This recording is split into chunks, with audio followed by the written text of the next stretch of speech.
Hello, everybody. Happy Friday, and welcome to the Motor1.com Test Car Happy Hour. We've got a full house today. So joining me to talk about all things, we've got actually a great spread of cars, too. We've got Senior Editor, Mr. Brett T. Evans, Senior Editor, Mr. Jeffrey Perez, Managing Editor, Brandon Turkus.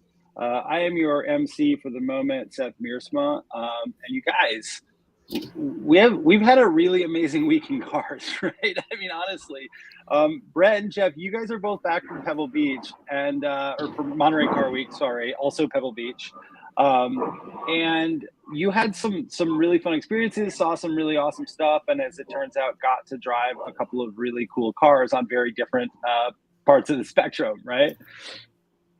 Yeah, absolutely. It's been a great week for sure.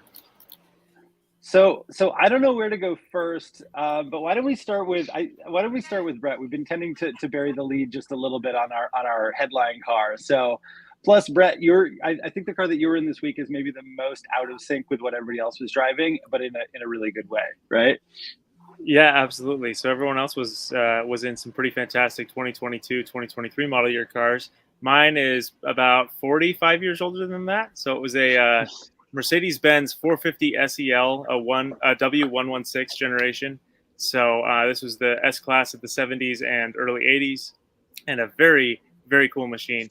Mercedes invited us out while we were at Monterey Car Week to drive some of their Classic Center vehicles, and this was just one of them. It was fantastic. There it is on the screen right there. That's 17-mile drive right in, or not 17-mile drive. That's I can't remember. It's the beachfront road that goes right through Pebble Beach.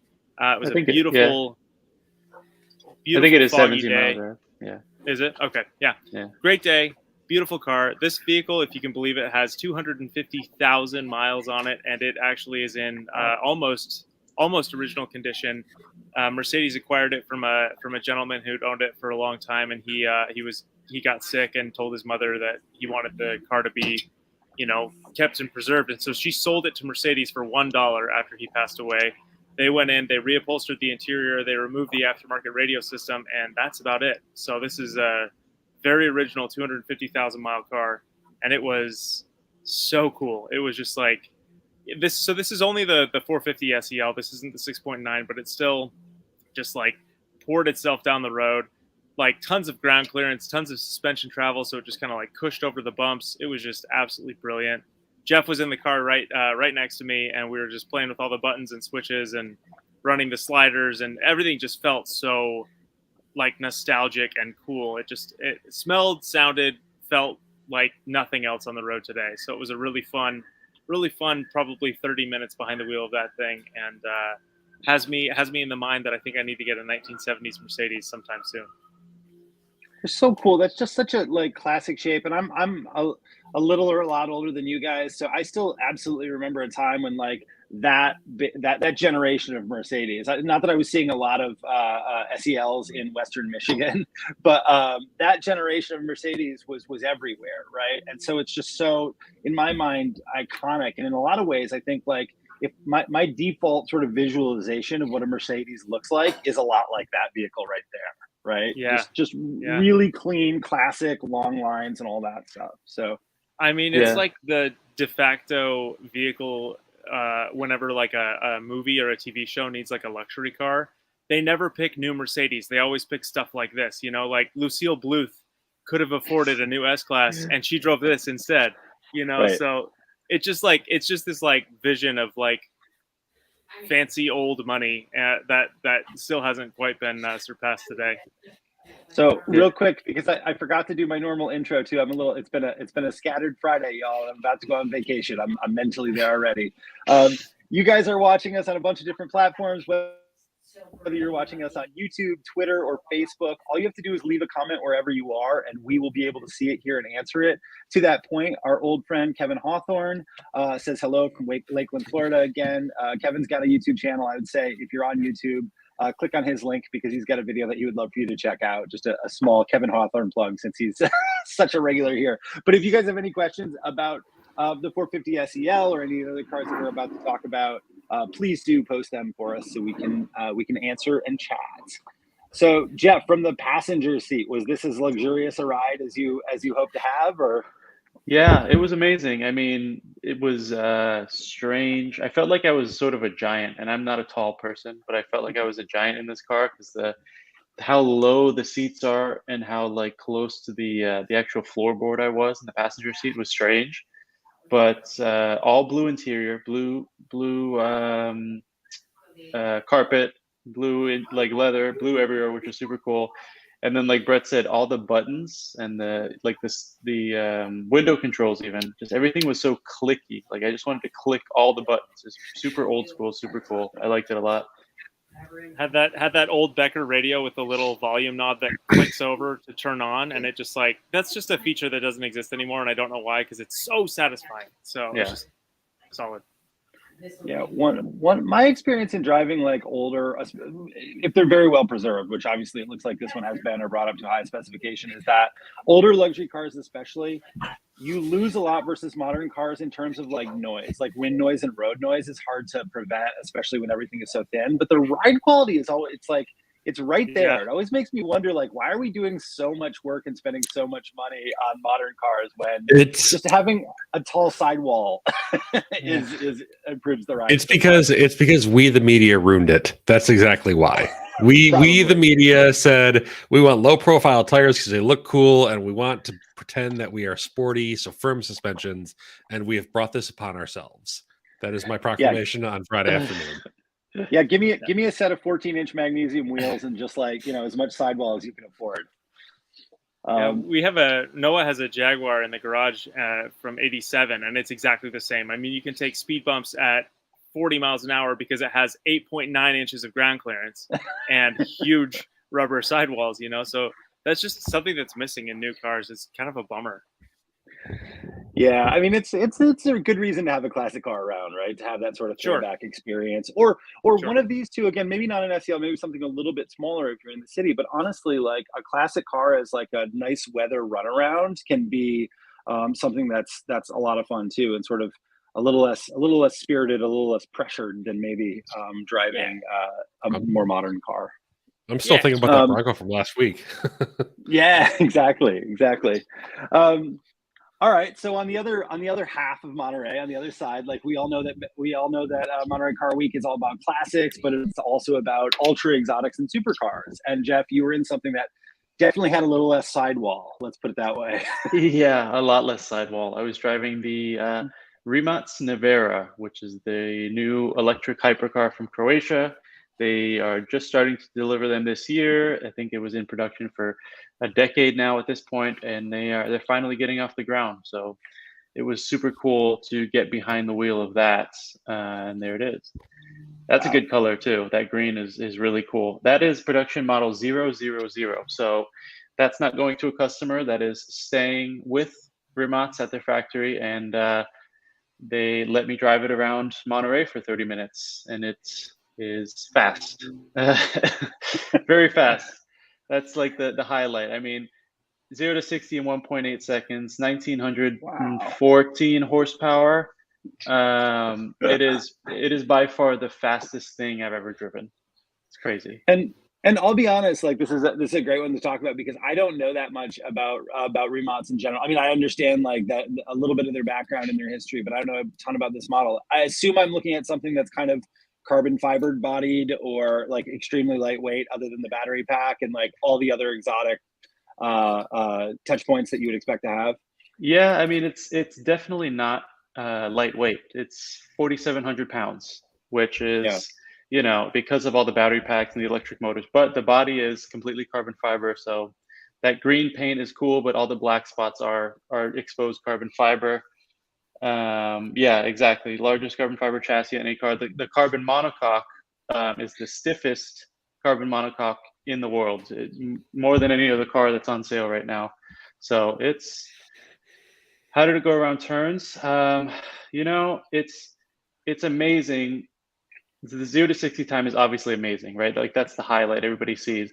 But they have a really unique torque vectoring system where you can go fully flat out in the corners and it will not fly off a cliff because the car reads the road and reads the grip levels at 100 times per second. So it knows the exact amount of power that it needs to put down in that turn. And it just like so buttery smooth around turns. It's amazing. Like, I love this car. I need to figure out how to buy one.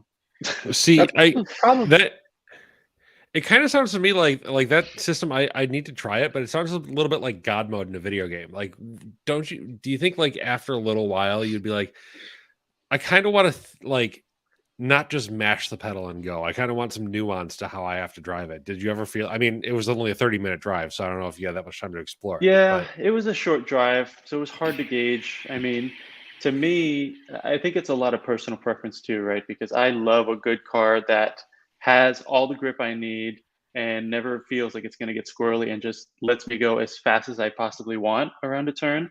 And I think the Nevera was really good at that. There is a drift mode if you want to get crazy. I did not want to get crazy, which completely disengages the front drivetrain or the front batteries, and it sends 1,000 horsepower to the rear wheels. So you can, if you're an expert driver, you can drift this thing in theory. Well, you don't need to be an expert. You just need a big enough piece of tarmac. Yeah, that too. This was kind of we had a conversation very similar to this in the Motor One podcast, which is I believe live today or soon. This week's Motor One podcast, we had this exact same conversation where you can still have a whole lot of fun even if you're not totally involved in the like creation of speed and the management of speed. Like, people ride roller coasters and grin like idiots and have a great time. Why can't you do the same in a car? Of course, there's going to be space for something like a Hellcat or a Miata where you need to be a little bit more delicate and careful. But why not have a vehicle also that you can just mash the throttle, go really fast, and laugh like an idiot?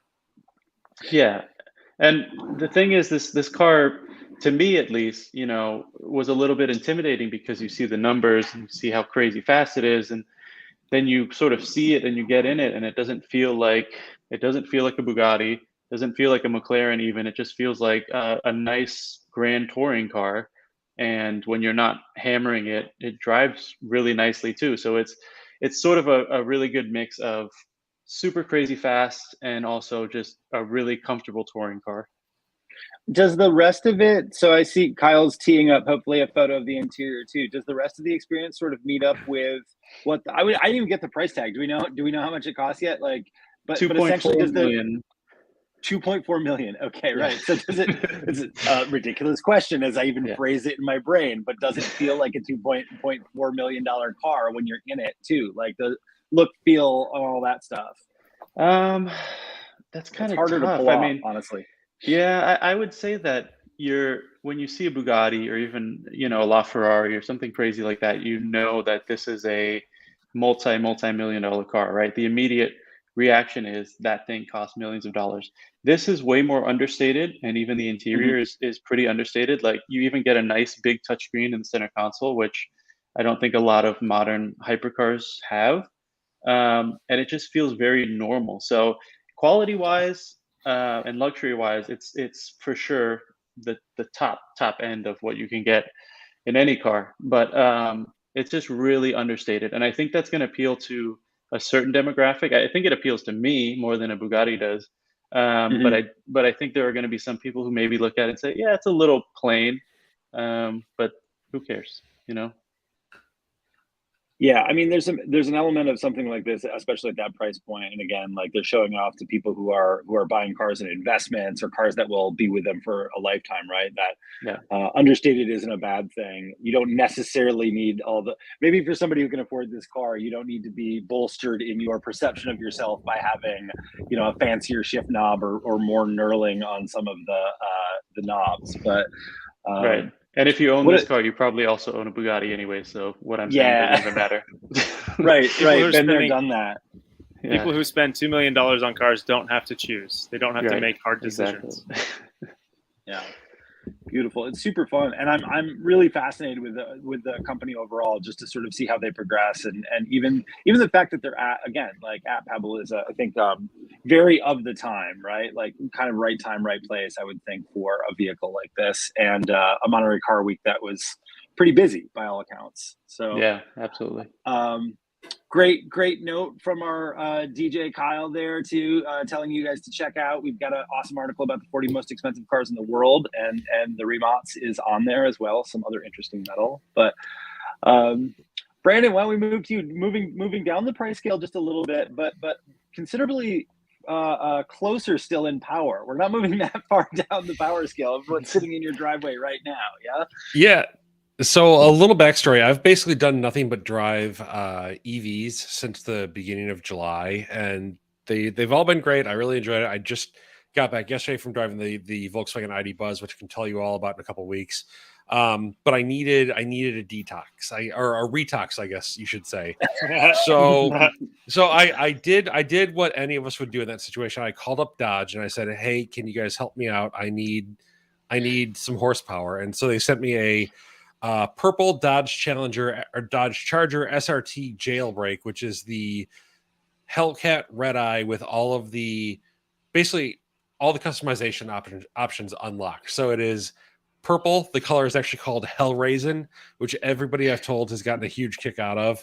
It has brass monkey wheels, which are kind of like a brassy color, and it has orange brake calipers with a sepia colored, which is tan interior. It is not what I would call a tasteful car, but it makes such a wild visual statement. I mean, whoever picked these colors is probably colorblind, but like I love the audacity of 800 horsepower, purple paint, orange calipers, gold wheels. It's absolutely wild to look at, and it's a Charger Hellcat, so it's a hoot to drive.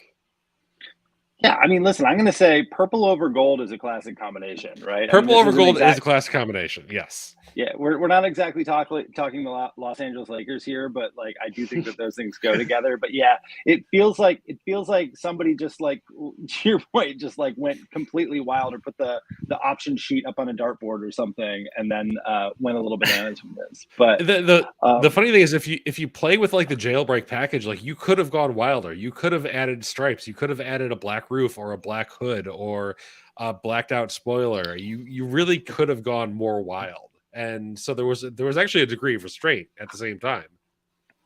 I think it needs gold stripes. I think it needs over the body gold stripes. Yes, I agree. Yes, I agree. But I mean, beyond that, it is the same Charger Hellcat red eye. For better or worse, it sounds fantastic. There is just this strong bassy boom out the back that is countered by an amazing supercharger sound under wide open throttle. But at the same time, it has 800 horsepower and like relatively skinny tires for a vehicle with that much thrust. So it always kind of feels like an accomplishment when you get it off the line quickly, because you're always balancing how little grip you have with how much power is available. But it's a riot to drive. I mean, I've only had it for a few hours and I've been out twice, and I feel like I've attracted a lot of attention in just that short time. Yeah, it's crazy that they're still putting these. I mean, it's not crazy, right? Because in normal driving, even if you've got 800 horsepower under the hood, like you're not flooring it all the time. Most Hellcats that I've been in haven't felt like hard to control at low speeds. They're just hard to control if you're doing something kind of bananas, right? And especially when you're in the Charger, this is the family super sedan, right? So I anticipate that not a lot of people are going to be using the full capability of the car. But it is interesting to me that they continue to use like slightly narrower rubber than you would expect for those kind of outputs, especially in the landscape we were just talking about, like the Rimacs, right? And other EVs that have even more power, which tend to be a little bit more mindful about how to put that power to the ground, right? Yeah, I mean the first thing I would do if I were buying one of these is attach stickier rubber, not necessarily wider, but definitely a more aggressive compound. But again, you don't need to think about that if you just drive it like a normal vehicle. And that's always kind of been the appeal of the Hellcats. I remember vividly the first time I drove a standard Hellcat Challenger, and I was genuinely worried about it. It's 707 horsepower. Like that's a lot of power. And it's just a pussycat. Like you don't even think about it. It's a very, very simple Hellcats in general are very simple vehicles to drive unless you don't want them to be. And then they are a lot of fun. Hellcat or Blackwing? Hellcat. I said this already I because agree. I mean it's the supercharger wine. Like I understand that I understand the Blackwing is supercharged, but like I've driven enough of GM's 6.2 liter supercharged V8s to know that they are down dramatically on the Hellcat and the supercharger wine department, and that's really all I care about in a car. That's Counterpoint. an interesting set of priorities for sure. Yeah, I was gonna say that the difference with the Blackwing is that, and maybe I'm responding to the purple over gold with orange and khaki interior or whatever, but you don't have to feel like a child when you're driving it all the time. Not necessarily. There's a little bit more of a grown-up experience in the Blackwing. I felt pretty silly in my week in the Blackwing. I kind of it was the Smurf blue one with the gray interior, and I felt pretty silly everywhere I went. But at least you have an element of finesse and control in that car that I don't really think is evident in the Hellcat. Well, and the other thing, the other concern with the Hellcat is, you know, I've been driving all of these EVs. I've driven EQS and IX and all of these things, and I got into the Hellcat. I'm like, man, this cabin is and this technology is really old. I mean, it's amazing that this 8.4 inch touchscreen that's still a really good infotainment system feels so tiny, and the fact that it has physical gauges and everything in it is just feeling what used to feel like a generation behind is now feeling like 2 or 3 generations behind, and that's a little bit disappointing. I'm sure, you know, Dodge will rectify this in the future with the electric Charger and Challenger that are coming down the pipe, but I'm ready for a tech overhaul in this car. Yeah, it's a really interesting time for the brand. I was going to say, especially, you know, Dream Cruise was last weekend or last week. We're seeing all this news from Dodge about, like, you know, kind of the future of where their product is going, and of course, like, going electric. And in the meantime, like this, I know we say this a lot, the sort of swan song for internal combustion engines. We're in the middle of it. I think it's going to be a long song at the very least. It's going to be a long fade out, but it's so fascinating that they're debuting that kind of car right now and still showing this, which is the most, you know, I mean this in a fantastic way, but like, you know, this Charger and Challenger were kind of classic cars when they were brand debuted, right? Like they always sort of are harkening back to a history that's 30, 40, 50 years old. Yeah, and I'm really going to kind of savor this drive because I think that this will very likely, simply because I have to share any other opportunities with you three. This will probably be my last time driving a Hellcat, like, for review. I'm sure there'll be more coverage of them on Motor One and more reviews. I'm sure each of you will get a shot at one, but I think this is probably going to be my last time, and it's definitely kind of bittersweet to think about it that way. I've definitely been driving, and the couple times I've taken this one out since it showed up today, I've definitely taken it out and kind of savored the way it drives and the way it accelerates and the way it sounds just a little bit more than I have in all the times I've driven a Hellcat in the past. Hey, never say never. Maybe they'll make a Hornet Hellcat. I wouldn't put anything past them. I'm sure the Italians would love that. Yeah. Oh man. All right. Well, on the topic of fond memories, I suppose we can talk about the WRX that's just recently, well, I guess it's been a little over a week now that it left my driveway. I was sort of doubling up for a little bit there too. And it is interesting as I was thinking about it and prepping for this. So I had an Audi S3 right before I had this 2002 Subaru WRX Limited, right? And I remember way back when, at a different publication, you know, many generations ago, we did a comparison between a Mitsubishi Evo and an S3. And it seemed weird, but at the time, like when it came together, that actually worked pretty well. It was like, oh, this is interesting. Like, for roughly the same money, roughly the same power, these cars feel like they're genuinely competitive, even though you might not consider that on paper. Not the case so much with this WRX anymore. I gotta say, like, I've been a gigantic. I'm sure everybody here is like, who doesn't like a Subaru WRX, right? Like, historically, they've been pound for pound, dollar for dollar, like some of the most entertaining cars that you can buy. If you live anywhere where it snows, sometimes it's really the only option for something that's super fun. like very easy to drive 365 days a year and still practical enough to use for, like family stuff, all of the normal, you can commute in it without too much of a problem. Other than consumption, like the genius of the WRX has always been like its combination of like utility with it being super fun to drive, right? And I'll say, like, just as a baseline, I think that this car hits on all those points, right? So this is new for the 2022 model year. I think it's the 6th generation of the WRX. It is iterative, I would say, from the 5th generation car, but it does have a different engine, different powertrain in it, making a little bit more power. I think the same amount of torque. But man, it just doesn't, like, something has happened where the level of excitement driving this car has gone down a bit for me versus at least my memory of the last new WRX I was in. And I think a lot of it has to just do with the fact that it feels really muted. Jeff, you had a good line for, I can't remember exactly what you said, but like the sound feels really synthetic, because sometimes for me it seemed like it was loud at like low RPMs and kind of quiet in the middle range, and then it got loud again like right at the top of the limiter, and I don't really nothing about it felt natural to me about that audio experience. Do we know that it isn't synthetic? Is it piped in at all? I don't know. Yeah, I don't know either. It could be.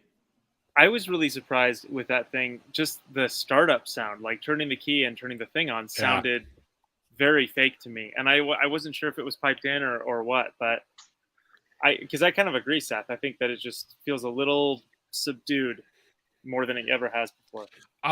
I'll be honest. So I haven't driven this latest generation of WRX, but I felt that way with the last generation car too. And the worrying thing for me is that with every different version of the WRX, and I've driven pretty much everything since the Blob-Eye. I've had some experience with it. It's been less exciting every time. And I'm including like the limited edition stuff like the S209 and the Type RA, I want to say was the one before that. And it just, I don't know what's going on with the WRX, because I agree with everything Seth said, but it feels like it's getting less exciting with each generation. Yeah, I owned a 2017 WRX, and I bought that car knowing full well that it wasn't even the best or most exciting car at that price range, or even in that class. I guess the Evo was sort of still around. And then I drove this one, and it didn't feel appreciably worse by any means, but it just felt kind of the same, even though it had a new powertrain and a radical new design, which I really like the styling, by the way. I think a lot of people have been too hard on it. I think it looks really good. But it just, Brandon disagrees, but it didn't feel like it was a step in the right direction at all. It just felt like more of the same and maybe a little bit worse. And I don't know, it's hard, because I really want the WRX to be a great car. And I'm a big Subaru fan in general, and this one just doesn't do it for me.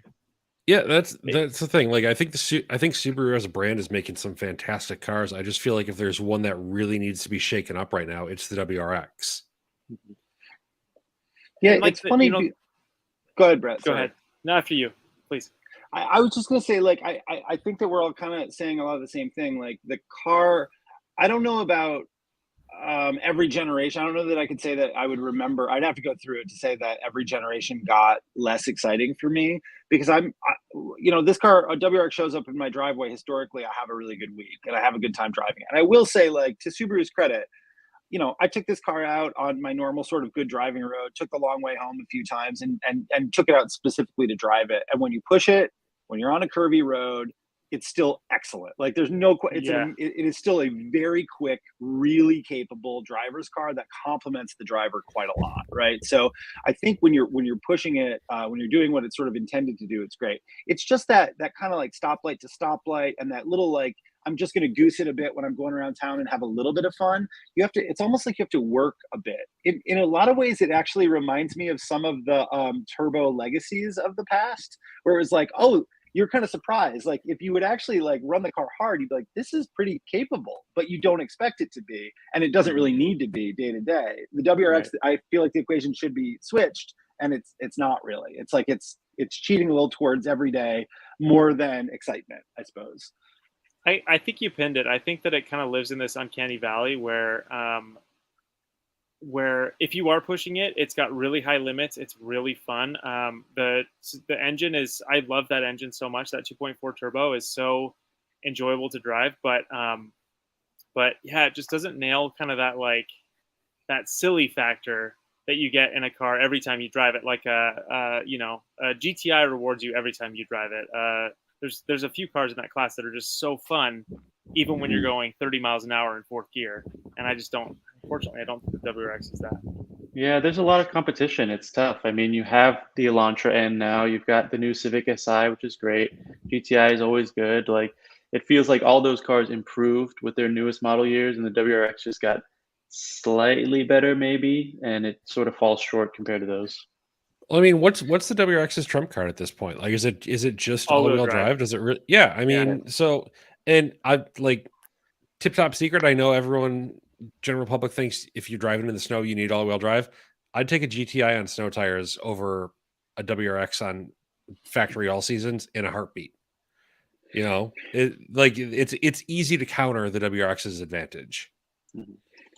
Yeah, I mean, I think overall, of course, like as you know, the all-wheel drive advantage is more than simply like cold weather or snow and like tires matter for anything. But I agree, like it's when you with any car, I suppose you could say that like the mitigating factor shouldn't necessarily be the driven wheels, depending on your climate, unless you're really talking about rear-wheel drive and you want to have a higher degree of like overall comfort and safety. But yeah, I don't know. It's a great question. Like where WRX used to stand out, it was almost like in the past, it was amazing that it was also all-wheel drive because on top of that, it was just such a great hot hatch, basically, like great compact car to drive.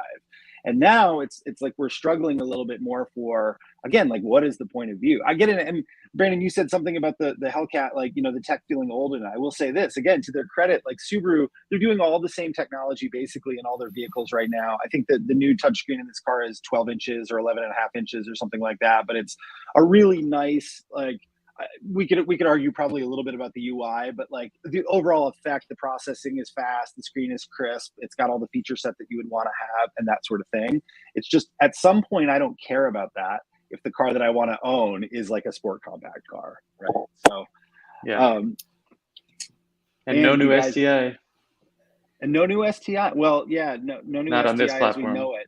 Yeah. Anyways, so we're gonna have to wait a little bit for that. So I was asking, I think Kyle missed my message. I wanted to call back to Jeff saying that the styling was good and counter with just a detailed pic of the wheel and the wheel arch, which I find horrific. And that's awesome.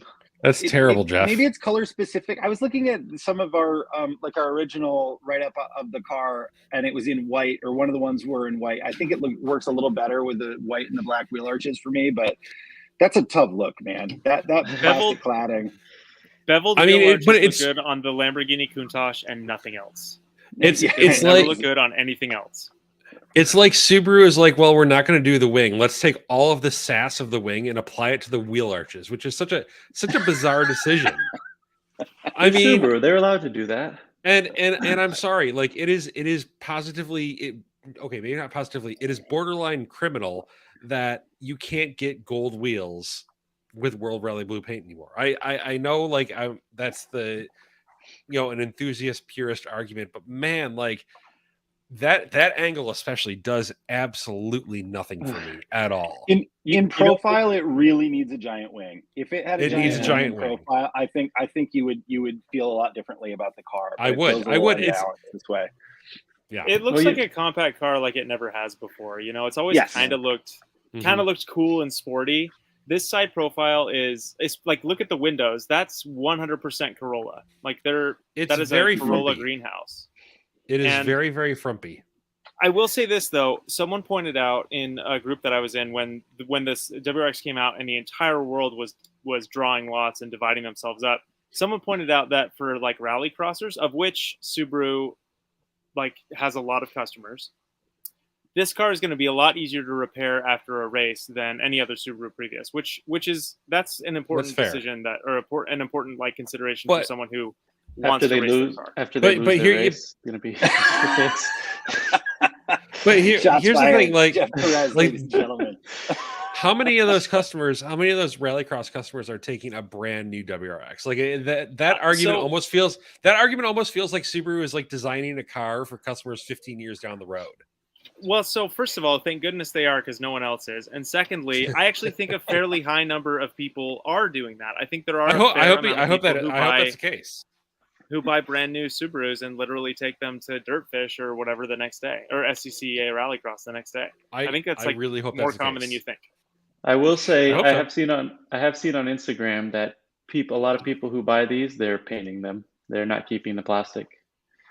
So I would like to see them painted. I would like to see them painted. That might help. It's got a whiff of like the 08 Acura TL nose to it, right? Where it's like, well, dealers are going to do something to get these to move off lots. It's so garish that the aftermarket steps in. Yeah, and Dominic with the ultimate zinger saying that Subaru wanted Solterra to feel better about its wheel arch cladding, which is good. Maybe wheel arch cladding. Listen, maybe it's just the high waisted like wide leg gene of 2022. Maybe we're moving into an automotive trend that feels like an old thing is made new again. I'm not sure. God, I hope not. Bring back the brat. Exactly. Yeah. Baja. Well, this is super fun, you guys. We're just a little bit over. Not that that's a big deal. Thanks everybody for tuning in. Thanks for the questions and the comments on all these cars. As ever, this is going to be, if you're not watching us live right now, hopefully you're finding us on YouTube. This is and you can enjoy the Motor One happy hours after the fact as well. If you liked it, come back next Friday. We're going to have one of these almost every Friday at 4 o'clock, and we'd love to chat with you about the cars that we're driving. Thanks, everybody.